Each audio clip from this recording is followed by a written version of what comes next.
I felt her hands on my back before I understood what was happening.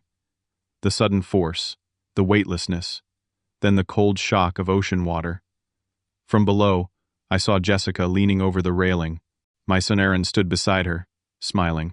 "Say hi to the sharks, Wilbur," Jessica called down, her voice carrying across the water. I was 68, alone in the open sea, watching my $3 million fortune sail away with the two people I thought loved me most. Looking back, I suppose the signs were there all along. I just refused to see them.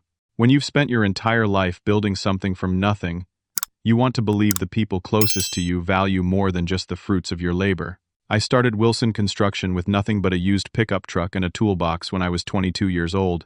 For 46 years, I poured every ounce of sweat and determination into that company, transforming it from a one-man operation into one of the most respected commercial builders in the county. Through economic downturns, cutthroat competition, and countless sleepless nights, I persevered. My wife Martha was there through it all. We met when I was just starting out, and she believed in me when nobody else did. She worked as a school teacher to help support us in those early lean years. She packed my lunch every single day until she got sick. Cancer took her 3 years ago, and the world hasn't felt right since. Our son Aaron was our only child. From the beginning, he showed little interest in the family business. While I was hoping he'd follow in my footsteps, he preferred video games and later, get-rich-quick schemes that never panned out. Still, he was my son, and I loved him fiercely. After Martha died, he was the only family I had left, and I was determined to maintain our relationship despite our differences. 2 years after Martha's passing, Aaron brought Jessica home for dinner. She was stunning, with perfect blonde hair and a dazzling smile, at least 10 years younger than my 38-year-old son. She charmed me immediately, asking thoughtful questions about Martha and showing genuine interest in stories about how I built my business. Something about her felt off to me, but I dismissed it as the natural wariness of a father meeting his son's new girlfriend. "Your father is incredible," she told Aaron that night while squeezing my arm. "You never told me he was such a successful businessman." Aaron looked uncomfortable. "Dad's always been married to the business." "Well, I think it's admirable," Jessica said, her eyes never leaving mine. "Building something that lasts takes special character." Over the next few months, Jessica became a regular presence in our lives. I noticed how she steered conversations toward finances, asking subtle questions about my retirement plans and the value of my company. Again, I brushed off my concerns. After all, Aaron and Jessica seemed to be struggling financially. He jumped between jobs, and she worked as a pharmaceutical sales representative, often traveling for days at a time. I assumed her interest in my financial situation came from anxiety about their own future. I started helping them out. First with smaller things covering Aaron's car repair, paying off some of Jessica's student loans, then with larger expenses when they decided to buy a house together. I was happy to help, especially when Jessica announced their engagement 6 months after I met her. "We want to start a family soon," she told me over dinner one night. "Aaron would make such a wonderful father, just like you." The compliment warmed my heart, though Aaron looked strangely detached during these conversations, letting Jessica do most of the talking. I attributed his behavior to stress from their money troubles. Last year, approaching 70, I decided it was time to sell the business. A larger construction firm had been courting me for years, offering an increasingly attractive price. With no succession plan since Aaron had never shown interest, I finally accepted their offer, $3 million. It wasn't a fortune by today's standards, but it was more than enough for a comfortable retirement and to help set up Aaron and Jessica for success. When I told them about the sale, I noticed an immediate change. Jessica became extraordinarily attentive, calling daily and dropping by with home-cooked meals. Aaron suddenly wanted to spend time fishing together, something we hadn't done since he was a teenager. Their sudden interest should have raised red flags, but I was lonely after Martha's death and grateful for their attention. One evening, while Jessica prepared dinner in my kitchen and Aaron watched a baseball game in the living room, I overheard Jessica on her phone in the pantry. "Everything's set," she whispered. "Next Saturday. Don't worry, the plan is foolproof." When she emerged and saw me standing there, She quickly explained she was finalizing plans for a surprise to celebrate my retirement. 2 days later, Aaron called with an exciting proposition. Dad, Jessica and I want to treat you to a day on a yacht to celebrate your retirement and the sale. You deserve it after working so hard all these years. I was touched by the gesture. That sounds wonderful, son. I can't remember the last time I was on a boat. This is going to be a day you'll never forget, Dad. Jessica's already arranged everything. How right he was. It would indeed be a day I'd never forget, but for reasons I couldn't possibly have imagined. The morning of the yacht trip dawned bright and clear. Aaron picked me up early, and we drove to the marina in comfortable silence. Jessica was already there when we arrived, speaking with a man who appeared to be the captain before he disembarked, leaving us to enjoy the vessel privately. He showed me how to operate everything, Jessica explained. I wanted today to be just family. The yacht was impressive, 40 feet long with gleaming white surfaces and polished teak decks. As we pulled away from the dock, I felt a rare sense of luxury. The gentle rocking of the boat, the fresh ocean breeze, the vast blue horizon ahead it all, combined to create a perfect moment of peace. Jessica was unusually attentive, bringing me coffee prepared exactly how I liked it, then, later fixing me a special celebratory cocktail. To new beginnings, she toasted, watching intently as I drank. Aaron seemed on edge, barely touching his own drink and pacing the deck. When I asked if everything was all right, he assured me he was just fighting off a touch of seasickness. We sailed for about 2 hours, heading farther from shore than I expected. The coastline became a distant smudge on the horizon, and I noticed we were completely alone on the water, no other vessels in sight. Shouldn't we turn back soon? I asked, feeling suddenly uneasy. Jessica smiled. We're right where we want to be, Wilbur. It was then I noticed something wrong. My vision blurred around the edges, and my limbs felt heavy and unresponsive. The special cocktail. I tried to stand, but staggered, grabbing the railing for support. What's happening? I slurred, my tongue feeling thick in my mouth. Jessica approached me slowly, her smile transforming into something predatory. Poor Wilbur. All that hard work, all those years of sacrifice, and now you won't even get to enjoy your retirement. Aaron stood behind her, his face a mask I couldn't read. Son? I called out weakly. Jessica laughed. Did you really think he cared about you? All Aaron ever wanted was your money. We both did. I turned to my son, desperate to see some sign that this wasn't happening, that he wasn't part of this nightmare. Aaron, please. He finally spoke, his voice flat. You were never there for me, Dad. Always the business first. Well, now your precious money is going to give Jessica and me the life we deserve. $3 million, Jessica said, moving closer. Not bad for a day's work. I tried to back away, but my drugged body wouldn't cooperate. People will know, I managed to say. The police? Will investigate a tragic accident, Jessica finished. A man your age, alone on a yacht after drinking. These things happen. Such a shame. By the time they find your body, if they ever do, we'll have access to all your accounts. She moved with surprising strength, pushing me toward the edge of the boat. I tried to resist, but could barely stay upright. Aaron, I pleaded one last time, looking at my son. I'm your father. For a moment, I thought I saw doubt flicker across his face. Then Jessica spoke sharply. Remember what we talked about. Remember what we can have. The moment passed. Aaron stepped forward and nodded to Jessica. Goodbye, Dad, he said quietly. Jessica placed both hands on my chest. Say hi to the sharks, Wilbur, she whispered and pushed. The fall seemed to happen in slow motion. I hit the water hard, the cold shocking my system. Through blurred vision, I saw their faces peering down at me. Then the yacht's engines roared to life, and they were moving away, leaving me alone in the vast ocean. The drugs made it difficult to keep my head above water. Each stroke felt like I was pulling against concrete. Panic surged through me. I was going to drown here, betrayed and abandoned by my own flesh and blood. Then, on the horizon, I spotted something.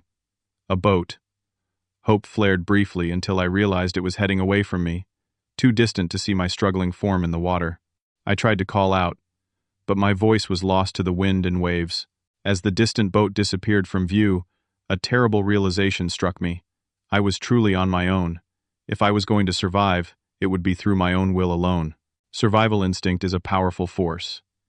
Even as the drugs clouded my mind and weakened my body, something primal took over. I'd spent my life building things, solving problems, finding ways to make the impossible possible. Now I faced the ultimate test. The yacht had disappeared over the horizon, and I was alone in the rolling sea. My first coherent thought was that I needed to conserve energy. From my construction days, I remembered how to distribute weight efficiently. I rolled onto my back, spreading my arms and legs to increase buoyancy.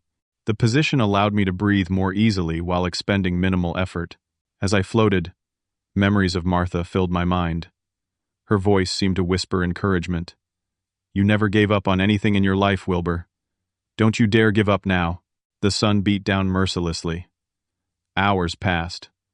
The drugs gradually wore off, leaving me exhausted, but more clear-headed. I periodically rotated from floating on my back to a gentle forward stroke, careful not to overexert myself. Dehydration became my enemy, my throat burning with thirst as the salt water dried on my skin. Late in the afternoon, squinting against the sun's glare, I spotted something in the distance. Not a boat this time, but what appeared to be land, a small island jutting from the water perhaps a mile away. It might as well have been 100 miles in my condition, but it was my only chance. I began swimming toward it with slow, deliberate movements. Every few minutes, I'd rest on my back, then continue. The island seemed to stay stubbornly distant, despite my efforts. Twice, I nearly gave up, my 68-year-old body screaming in protest. Each time, I thought of Jessica's smug face, of Aaron's betrayal, and found renewed strength in my determination to survive. The sun was setting when I finally neared the shore. My arms felt like lead, and my legs had long since gone numb. The final approach nearly killed me, as waves pushed me toward rocky outcroppings. One particularly strong surge slammed me against the rocks, tearing my shirt and gashing my shoulder. The pain barely registered through my exhaustion. With the last of my strength, I pulled myself onto the rocky shore, collapsing on the rough surface. I lay there for what seemed like hours, simply breathing, unable to believe I had actually made it. The small island was little more than a rocky outcropping with sparse vegetation, uninhabited as far as I could tell. Night fell, bringing a bone-chilling cold that penetrated my wet clothes. I crawled farther inland, finding shelter in a shallow cave formed by overhanging rocks. There, I curled into a ball, shivering violently as my body fought to maintain warmth. That night was the longest of my life. Thirst tormented me, and hunger gnawed at my stomach. Worst of all were the thoughts racing through my mind images of Aaron as a child, fishing with me on summer afternoons, juxtaposed with the cold stranger who had watched impassively as Jessica pushed me overboard. How had I missed the transformation? Where had I gone wrong as a father? At some point, I must have fallen into a fitful sleep. I awoke to early dawn light filtering into my rocky shelter. My body ached everywhere. My lips were cracked and bleeding from dehydration, and the gash on my shoulder had stiffened painfully. But I was alive. I ventured out, searching desperately for fresh water. Luck was with me. A small depression in the rocks held rainwater from a recent shower. I drank carefully, knowing too much too quickly could make me sick. The water revived me somewhat, enough to take stock of my situation. The island was tiny, perhaps a quarter-mile across, with nothing but ocean visible in every direction. No boats passed on the horizon. I was truly stranded, with no food, no fresh water beyond the puddle I'd found, and no way to signal for help. For the second time in 24 hours, I prepared myself to die. Then I heard the distant purr of an engine. Scrambling to the highest point on the island, I spotted a small fishing boat approaching. I waved my arms frantically, shouting, though my voice was barely a croak. By some miracle, the fisherman saw me and adjusted course. As the boat drew closer, I could make out a weathered man in his 50s at the helm. He maneuvered skillfully around the rocky shallows, bringing his vessel as close to shore as possible. "You're a long way from anywhere," he called out. "Need a ride?" His name was Tom Gallagher, a commercial fisherman checking his traps along the coastal islands. When I stumbled aboard his boat, he immediately wrapped me in a blanket and offered water from his thermos. "Jesus, mister. You look half dead," he said, taking in my torn clothes and injured shoulder. "What the hell happened to you?" I told him I'd fallen overboard from a boat, a partial truth. Something held me back from revealing the full story. Tom seemed skeptical but didn't press the issue. He was more concerned with my physical condition. "Got a first aid kit here somewhere," he muttered, rummaging through a compartment. "Need to clean that shoulder before it gets infected." As he patched me up, I asked how far we were from shore. "About 20 miles from Newport Harbor," he replied. "That's where I'm headed anyway. Should have you there in a couple hours." 20 miles. I had been pushed overboard far out at sea, with virtually no chance of survival. Jessica and Aaron hadn't just tried to kill me, they'd made absolutely certain I would die. As Tom's boat chugged toward shore, he offered me his phone to call someone. I was about to dial 911 when a news alert flashed across his screen. The headline froze me in place. "Local businessman missing after boating accident." Tom noticed my reaction. "You know him? That's big news around here today." I clicked on the article and felt sick as I read. According to the report, prominent local businessman Wilbur Wilson was presumed dead after accidentally falling overboard during a yacht excursion with his son and daughter-in-law. The son, Aaron Wilson, was quoted as being devastated by the tragic accident, saying his father had been celebrating his recent retirement when he apparently lost his balance and fell into the ocean. The article noted that a search and rescue operation was underway, but given the remote location and time elapsed, authorities held little hope of finding the victim alive. It mentioned that Wilbur Wilson had recently sold his construction company for an undisclosed sum, and that his son was his sole heir. "Hey, you okay?" Tom asked, noticing my hands shaking. "You're white as a sheet." In that moment, I made a decision that would change everything. "Tom," I said slowly, "I need to tell you something, and then I need your help." Tom Gallagher's small coastal home became my sanctuary. After hearing my full story, he agreed to keep my survival secret for the time being, though I could tell he was uncomfortable with the arrangement. "Shouldn't you go to the police?" he asked, as he lent me dry clothes that hung loosely on my frame. "Attempted murder's a serious charge, and it's my word against theirs," I replied. "They'll claim I'm confused or making it up for attention. Without evidence, I'm just a bitter old man accusing his son of trying to kill him." The truth was, I needed time to process the betrayal. Every time I closed my eyes, I saw Aaron's face as Jessica pushed me impassive, distant, as if watching a stranger's demise rather than his father's murder. How had my own son become so detached from basic human decency? Where had I gone so wrong? My first call wasn't to the police but to Frank Donovan, my attorney of 30 years and one of the few people I trusted completely. Frank arrived at Tom's house within hours, visibly shocked at my appearance but quick to regain his professional composure. "My God. Wilbur," he said, embracing me carefully. "When I heard the news. But you're alive. Thank God you're alive." While Tom tactfully gave us privacy, Frank and I spoke in hushed tones. He informed me that Aaron had already contacted him about accessing my accounts and executing my will. "He didn't waste any time," Frank said grimly. "Came to my office this morning with Jessica, both of them putting on quite a show of grief. Aaron kept saying how they were going to honor your legacy. The thought of them pretending to mourn while actively celebrating my death made my stomach turn. Can they access my money?"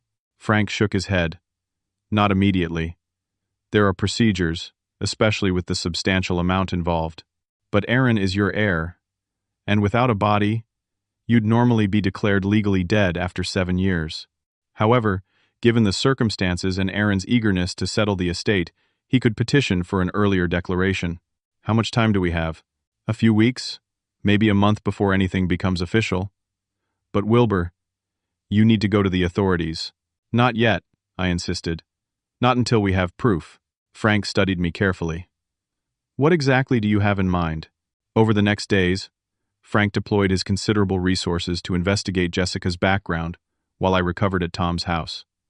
What we discovered was disturbing. Jessica Palmer had a pattern of relationships with wealthy men, 2 of whom had died under questionable circumstances, one in a hiking accident, Another from an apparent suicide. In both cases, she had been named in their wills shortly before their deaths, though nothing had ever been proven against her. More disturbing was Frank's discovery that Aaron and Jessica had taken out a substantial life insurance policy on me 6 months earlier, a $3 million policy with a double indemnity clause for accidental death. Combined with my assets, they stood to gain over $6 million from my demise. The revelation broke something in me.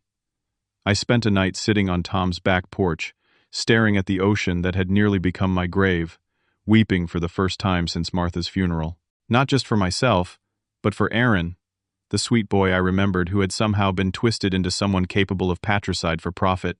Tom found me there at dawn, silently offering coffee and his steady presence. I built everything for him, I said finally. Everything I did, every sacrifice I made, was so Aaron would have a better life than I had. And this is how he repays me. Tom considered this. Some people can't value what they didn't work for themselves. His simple wisdom struck a chord. Perhaps I had given Aaron too much, protected him too thoroughly from consequences. But understanding the why didn't diminish the betrayal or absolve him of responsibility. Frank returned the next day with a comprehensive plan. Through his connections, he had arranged for discreet surveillance of my home, where Aaron and Jessica had already moved in, apparently certain of their successful murder. We'll need evidence recordings of them discussing what they did, Frank explained. If we go to the police now, they'll deny everything.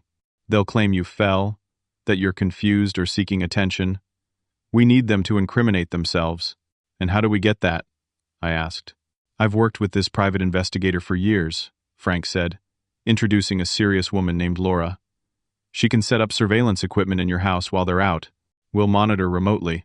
I agreed to the plan, though part of me wanted to confront them immediately, to see the shock on their faces when they realized their perfect crime had failed. But Frank counseled patience, and I knew he was right. This wasn't about revenge, it was about justice. The next revelation came when Laura's surveillance captured Jessica making a call to someone named Gregory. From the intimate tone of their conversation, it was clear they were lovers, and this Gregory worked at the bank handling my accounts. I need you to fast-track this, baby, Jessica purred into the phone. Once the death certificate is issued, we need immediate access. You said you could make that happen. It's risky, Gregory replied. But for you, anything. What about Aaron, though? Jessica's laugh chilled my blood. Aaron served his purpose. Once we have the money, he'll have a terrible accident of his own. Grief makes people so careless, don't you think? The recording confirmed what I had begun to suspect. Jessica was the true mastermind, manipulating Aaron just as she had manipulated me. It didn't excuse my son's actions, but it added another layer to the tragedy. Laura's continued surveillance revealed more horrors. Jessica and Aaron planning how to spend my money, laughing about how I must have looked as I drowned, discussing the memorial service they were organizing to help speed up the declaration of death. Each revelation was a fresh knife to my heart, but also strengthened my resolve. This woman hadn't just tried to kill me. She had corrupted my son and planned to discard him once he was no longer useful. She was a predator of the worst kind. Frank brought in a trusted detective named Michael Sullivan, who agreed to build the case quietly after hearing the recordings. He was particularly interested in reopening investigations into the deaths of Jessica's previous partners once he understood her pattern. We'll need more than just recordings, Detective Sullivan warned. We need a confession, preferably on video, where they clearly admit to attempted murder. And how do we get that? I asked. Frank and Detective Sullivan exchanged glances. We think it's time for you to come back from the dead, Wilbur, Frank said, with proper preparation and authorities standing by. As the plan took shape, I learned that Jessica had scheduled my memorial service for the following Saturday, exactly 2 weeks after she had pushed me off the yacht. After the service, she and Aaron planned to meet with Gregory to begin transferring my assets. Perfect timing, Detective Sullivan noted. Their guard will be down. They'll think they've won. As Saturday approached, my emotions swung between nervous anticipation and profound sadness. Part of me still hoped for some sign that Aaron had been completely manipulated, some evidence that my son wasn't truly lost to me. But the surveillance continued to capture moments of his willing participation, his casual cruelty, when discussing my accident. The night before the confrontation, I sat with Tom on his porch one last time. He had become an unexpected friend through this ordeal, his straightforward decency, a balm to my wounded spirit. "What will you do after?" he asked. "After they're arrested?" I had been pondering this question for days. "I don't know if I can stay here, with all these memories. Maybe I'll travel for a while, see the places Martha and I always talked about visiting." Tom nodded. "Whatever you decide, you've got friends here now. Don't forget that." The simple kindness nearly undid me. In my darkest hour, I had found unexpected friendship, a reminder that while family can betray you, humanity still holds moments of profound grace. Morning came, and with it, the day of reckoning. Detective Sullivan confirmed that everything was in place. Officers would be stationed outside my home, waiting for the signal. Frank would accompany me for legal support. The surveillance equipment was ready to capture everything. As I dressed in clothes Frank had brought me, I caught my reflection in Tom's bathroom mirror. 2 weeks of trauma had left their mark. I looked older, the lines in my face deeper, my eyes carrying a weariness that hadn't been there before. But I also saw something else: determination, resilience, and the quiet strength that had built a business from nothing, and now would help me face my would-be murderers. "Ready?" Frank asked as we prepared to leave. I took a deep breath, thinking of Martha, of the life we'd built, of the son who had chosen greed over love. Ready.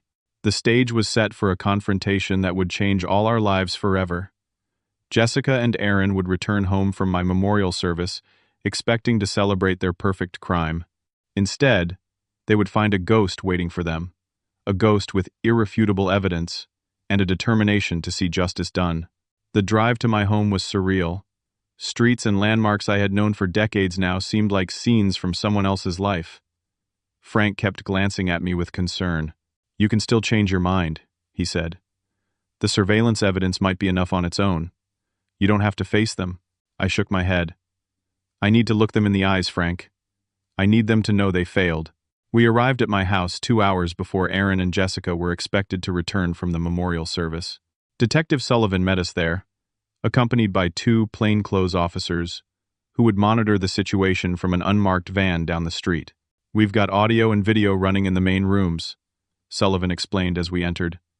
"Once we have a clear confession, we'll move in." It was strange walking through my own home as if I were a visitor. In just 2 weeks, Aaron and Jessica had made numerous changes. Martha's photographs had been removed from the walls. New, expensive furniture had replaced pieces I'd had for years. They had wasted no time erasing all traces of me. In my study, I found evidence of their plans for my money brochures for luxury cars, printouts of multi-million-dollar homes in California, pamphlets for exotic vacations. They had already spent my fortune in their minds. "They've been busy," Frank observed grimly. I settled into my favorite armchair in the living room, one of the few pieces they hadn't replaced yet, and waited. Detective Sullivan checked the surveillance equipment one last time before retreating to the van outside. Frank positioned himself in the kitchen, out of immediate sight but close enough to intervene if necessary. The minutes crawled by.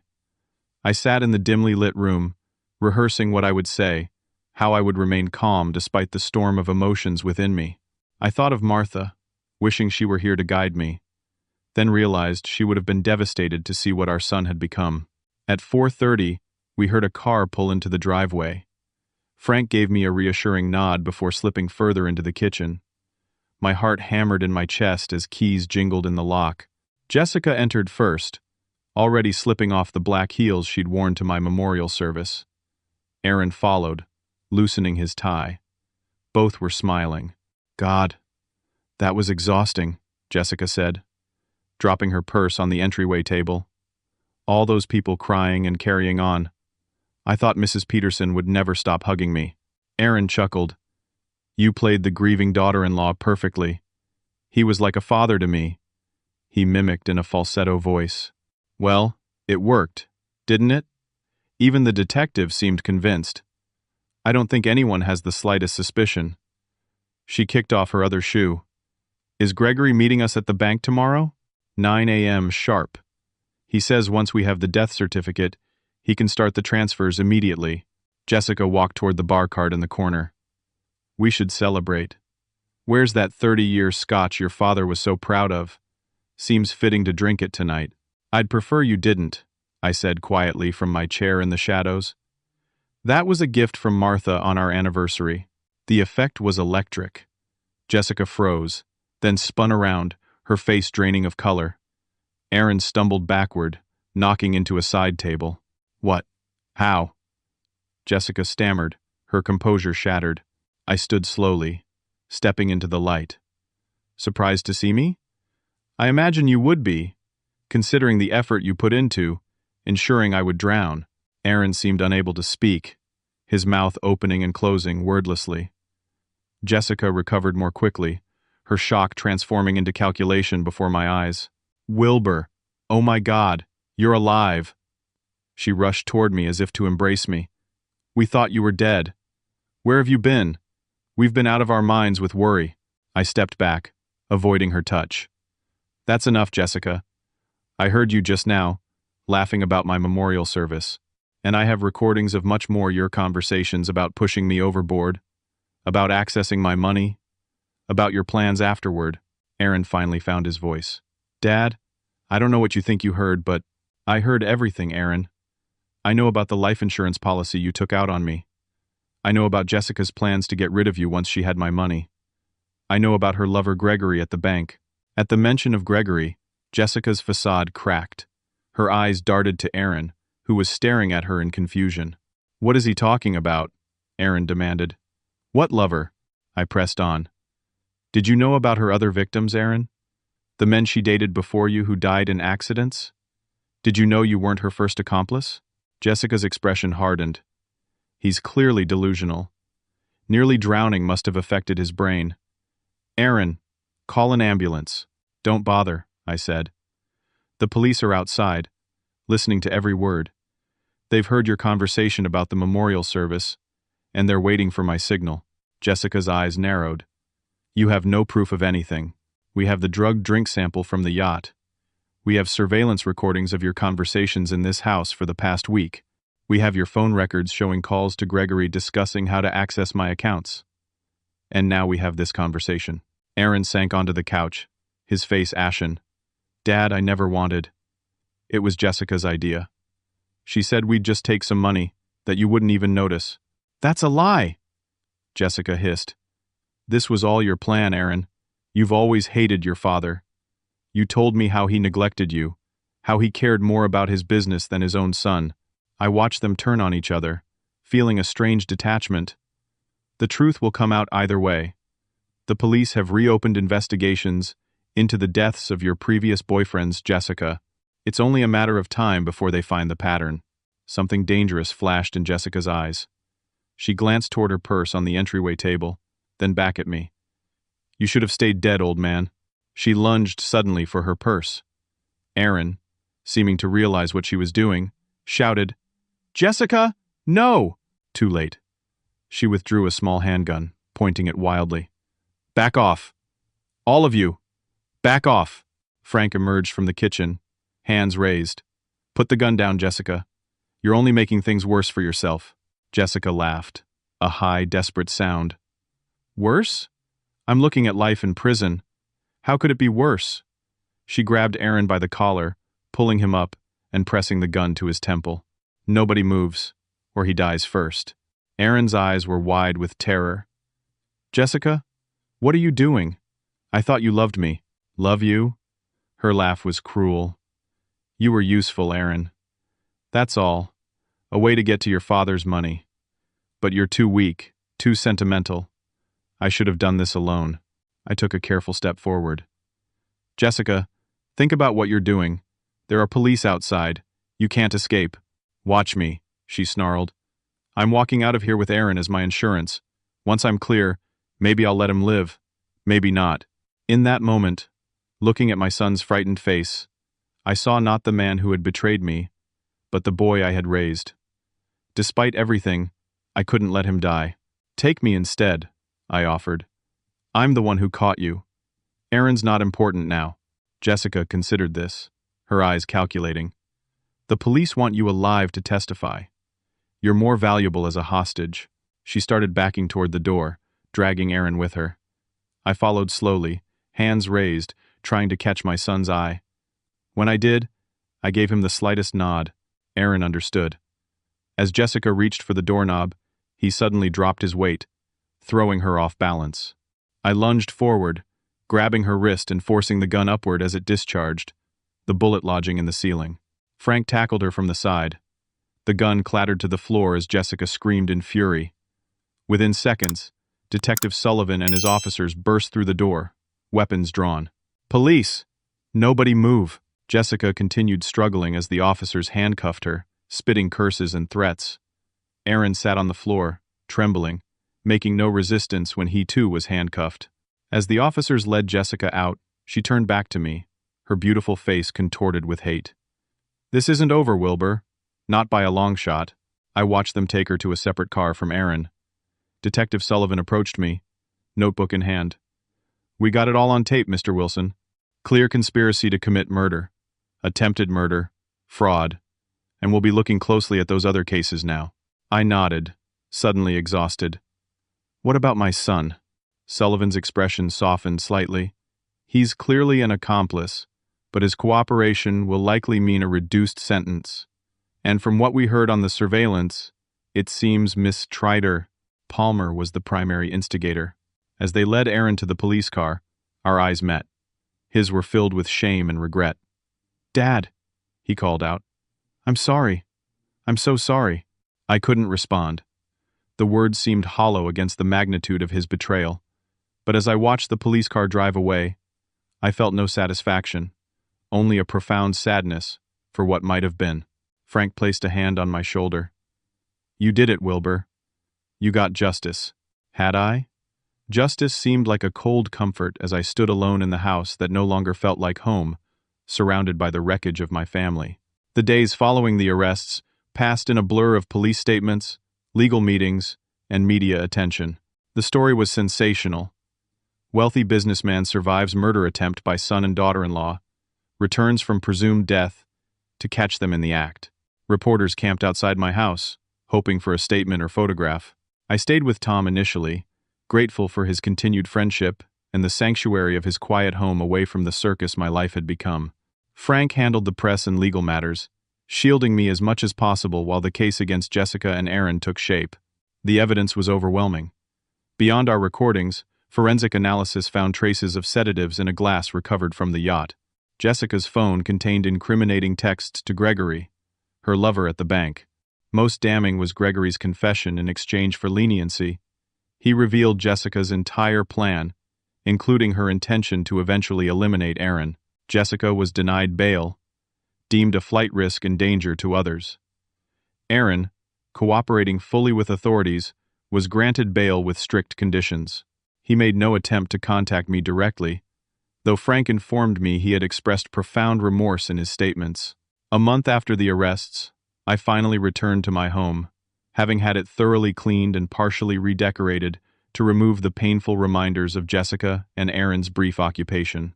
Still, memories lurked in every corner, not just of the betrayal, but of happier times with Martha, of Aaron's childhood, of the life I had built so carefully. One evening, as I sat alone reviewing documents Frank had sent over, my doorbell rang. I approached cautiously, peering through the peephole to find Detective Sullivan on my porch. "I hope I'm not disturbing you," he said when I opened the door. "I thought you'd want to hear this in person rather than over the phone." I invited him in, offering coffee, which he accepted gratefully. "We've made a breakthrough in one of Jessica's previous cases," he explained, setting his mug down. "The hiker who fell to his death 2 years ago, we've found evidence it wasn't an accident. Microscopic fibers on his backpack match a unique cashmere blend Jessica was wearing in photos taken earlier that day. So she pushed him too," I said quietly. Sullivan nodded. "We're reopening both cases now. With the pattern established, prosecutors are confident they can secure a conviction. She's looking at multiple life sentences, Mr. Wilson." The news should have brought relief, but I felt only a hollow sadness that such a beautiful woman could harbor such darkness. "And Gregory?" I asked, pleading guilty to conspiracy charges in exchange for testimony against Jessica. "He'll serve time, but less than if he'd fought the charges." I hesitated before asking the question weighing most heavily on my heart. "And my son?" Sullivan's expression softened. "Aaron's situation is complicated. He's admitted to knowing about the plan beforehand, but claims Jessica was the mastermind. His testimony will be crucial in ensuring Jessica's conviction. What kind of sentence is he looking at? With his cooperation, possibly 10 to 15 years. He could be out in 7 with good behavior. 7 years.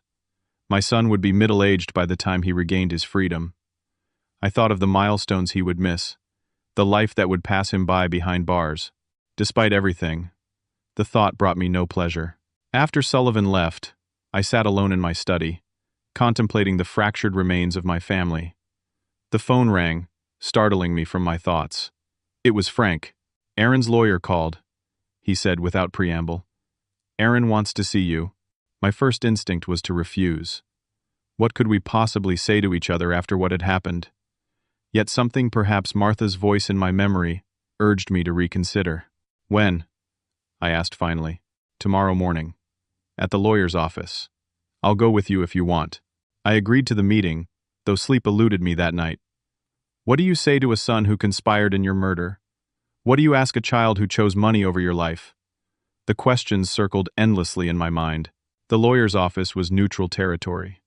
Neither the jail where Aaron awaited trial, nor my home with its painful memories. Aaron was already there when I arrived, sitting at a conference table, looking thinner than I remembered. He stood when I entered, his eyes red-rimmed and uncertain. Dad, he said, his voice breaking on the single syllable. I nodded stiffly but couldn't bring myself to respond in kind. The word son stuck in my throat. We sat across from each other while Frank and Aaron's lawyer gave us privacy, remaining just outside the door. I don't know where to begin, Aaron said after a long silence. Saying I'm sorry seems inadequate. It is, I agreed, my voice harsher than intended. You watched her push me off that boat, Aaron. You watched and did nothing. He flinched as if struck. I know. I've replayed that moment 1,000 times since then. I don't expect you to forgive me. I don't deserve forgiveness. Then why am I here?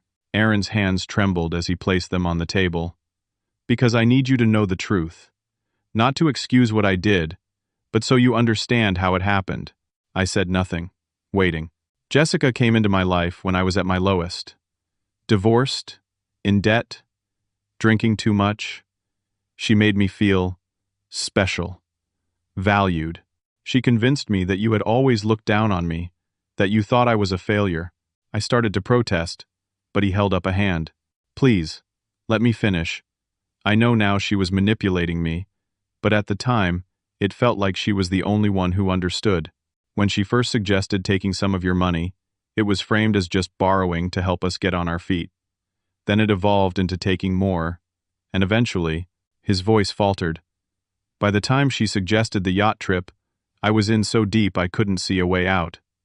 I told myself you were old, that you'd had your life, that we deserved a chance at happiness. I convinced myself it wasn't really murder, just accelerating the inevitable. The cold calculation in his words chilled me. And on the boat? When she drugged me? When she pushed me? Aaron's eyes filled with tears. I wanted to stop it. When I saw your face, saw the betrayal in your eyes, something broke inside me. But I was a coward. I did nothing. That moment will haunt me for the rest of my life. We sat in heavy silence.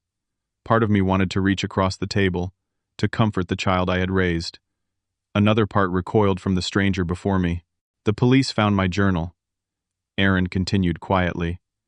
Jessica told me to keep it, to document your erratic behavior before the accident. But instead, I wrote about my doubts, my fears, and after, my regret. The prosecutors have it now. It's part of why I'm cooperating. I studied my son's face, searching for the boy I had known. Did you ever really want me dead, Aaron? The question seemed to pierce him. No, he whispered. Even at my worst, I never truly wanted that. I let Jessica convince me it was necessary. I let greed and resentment cloud my judgment. But seeing you here, alive, his voice broke. It's the greatest gift I don't deserve. Something shifted in me then, not forgiveness. Not yet, but perhaps the first fragile seed of understanding. The chasm between us remained vast, but for the first time, I could see a distant shore on the other side. "I'll be testifying against Jessica," Aaron said. "My lawyer says it won't change my guilt, but it might reduce my sentence." "And after?" I asked. "What then?" Aaron looked down at his hands. "I don't know. Prison, obviously. After that, I haven't thought that far ahead. I don't have the right to ask anything of you." As our time drew to a close, Aaron stood awkwardly, clearly wanting to embrace me, but respecting the distance I maintained. "For what it's worth," he said at the door, "I am sorry, Dad. Not just for what I did, but for who I became. For disappointing you and Mom." The mention of Martha sent a pang through my heart. "Your mother would have been heartbroken." "I know," he whispered. "That's the hardest part." As I watched him being led away by his lawyer, I felt the weight of complicated emotions, anger, grief, a stubborn residual love that refused to be extinguished despite everything. The road ahead would be long and uncertain, but for the first time since that day on the yacht, I allowed myself to consider a future that might eventually include some form of reconciliation, however limited. Frank found me in the lobby, concern etched on his face. "How did it go?" I considered the question carefully. "It was a beginning," I said finally. "Just a beginning." 1 year later, I sat in the courtroom as the judge delivered Jessica's sentence. The trial had been long and grueling, with Jessica maintaining her innocence despite overwhelming evidence. In the end, the jury took less than 4 hours to return a guilty verdict on all counts: attempted murder, conspiracy to commit fraud, and, thanks to Detective Sullivan's tireless work, second-degree murder for one of her previous victims. "The defendant has shown no remorse," the judge noted severely, "and has perpetrated a pattern of predatory behavior targeting vulnerable men for financial gain." This court sentences Jessica Palmer to life imprisonment with no possibility of parole for 30 years. Jessica's face remained impassive as the sentence was delivered. Only when the officers moved to escort her from the courtroom did she turn, her eyes seeking mine in the gallery. I met her gaze steadily, neither flinching nor gloating. After a moment, she looked away, her shoulders straightening as she was led through the side door. Aaron had already begun serving his sentence 12 years, with possibility of parole after 7, substantially reduced due to his cooperation. I had visited him twice in the medium security facility where he was incarcerated. Our conversations remained difficult, weighted by the past, but each visit ended a little less painfully than the one before. During our last visit, he had shown me a certificate for completing an anger management course. "It's not much," he said with a self-deprecating smile, "but it's a start." It was indeed a start. A small one, but genuine. As I left the courthouse after Jessica's sentencing, Frank fell into step beside me. "Feeling any closure?" he asked. I considered the question. "Some," I admitted. "Knowing she can't hurt anyone else helps." In the years since the confrontation in my living room, I had worked to rebuild my life. The media attention eventually faded, as newer scandals captured public interest. I sold my house with its painful memories and purchased a smaller place closer to the coast, where the sound of waves provided a strange comfort. Tom Gallagher remained a steadfast friend. Our weekly fishing trips, a welcome respite from the complexities of my new reality. Frank continued to manage my legal affairs, though increasingly our meetings involved discussions of the foundation I had established. The Wilson Second Chance Foundation had become my passion project, an organization dedicated to helping victims of fraud rebuild their lives and educating the public about manipulation and financial predators.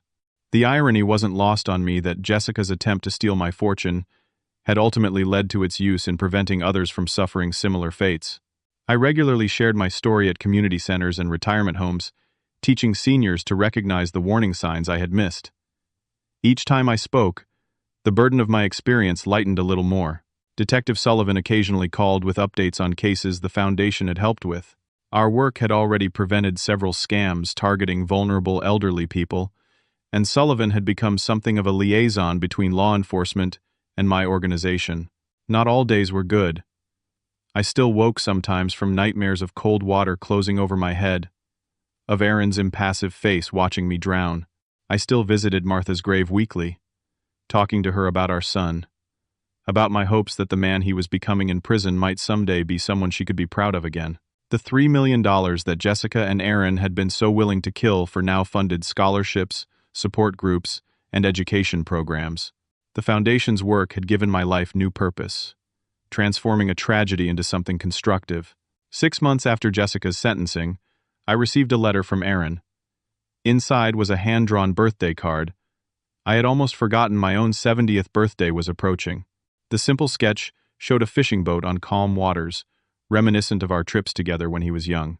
The message inside read, "I can't change the past, but I'm working every day to be better. I think about what you taught me, that it's never the falling down that defines us, but the getting back up. I'm trying to get back up, Dad. Happy birthday. With love and remorse, Aaron." I studied the card for a long time, tracing the careful lines of the drawing. That evening, I called the prison and arranged to visit him on my birthday. When the day came, Aaron seemed surprised to see me. "I wasn't sure you'd get the card," he said as we sat across from each other in the visitation room. "It was thoughtful," I replied. "You always were good at drawing." A ghost of a smile crossed his face. "Mom used to put all my art on the refrigerator, even the terrible stuff. The mention of Martha didn't hurt as much as it once had. She was proud of you. We both were." Aaron's eyes glistened. "I've been talking with a therapist here, trying to understand why I did what I did. Not to excuse it, but to make sure I never become that person again." I nodded, appreciating his honesty. "That's important work. The therapist suggested I might have resented you," he continued hesitantly. "For being successful, for setting a standard I felt I couldn't meet. But that's no excuse for what I did." "No," I agreed. "It's not. But understanding is part of healing, for both of us." We talked for nearly an hour about his classes in prison, about the foundation, about memories of happier times. As the visit drew to a close, I made a decision I had been contemplating for months. "I'm planning a trip," I told him. "To Italy. Your mother always wanted to see Venice." Aaron smiled sadly. "She talked about it all the time." "When you get out," I said carefully, "if you've continued the work you're doing now, perhaps we could take that trip together. For her." His expression registered shock, then cautious hope. "I'd like that, Dad. I'd like that very much." On the drive home, I reflected on the strange journey of the past year. From successful businessman to near victim, from betrayed father to advocate, from broken family to something not yet healed, but no longer shattered beyond repair. The foundation office was busy when I arrived. Laura, the former investigator who now ran our day-to-day operations, handed me a stack of thank you letters from recent program participants. "Happy birthday, boss," she said with a smile. "Making any special wishes this year?" I thought about the card from Aaron, about our conversation, about Martha's dream of Venice canals. "Just one," I replied. "For healing, for second chances." Later that evening, Tom and Frank joined me for a quiet dinner at my new home. As we sat on the deck watching the sunset over the ocean that had nearly claimed my life, Frank raised his glass. "To Wilbur," he toasted, "who turned tragedy into purpose." Tom added his own toast. "And to survival of the body and the spirit." I lifted my glass, thinking of all that had happened and all that might yet be. "To second chances," I said, "for everyone willing to earn them." As the sun dipped below the horizon, painting the sky in shades of gold and crimson, I felt a sense of peace that had eluded me since that terrible day on the yacht. The past couldn't be changed, but the future remained unwritten. There would be more difficult days ahead, more painful conversations with Aaron, more work to be done through the foundation. But for the first time in a long while, I looked toward that future with hope rather than dread. Jessica had sought to end my life for financial gain, but in surviving her betrayal, I had found a new purpose, new friendships, and perhaps, someday, a renewed relationship with my son. Have you ever had to forgive someone who deeply wronged you? It's one of life's hardest challenges, but sometimes the journey toward forgiveness can lead to unexpected healing. Please share your thoughts in the comments, and if this story touched you, don't forget to like, subscribe, and share with others who might find strength in it. Thank you for listening, and may you find peace in your own journey through life's unexpected storms.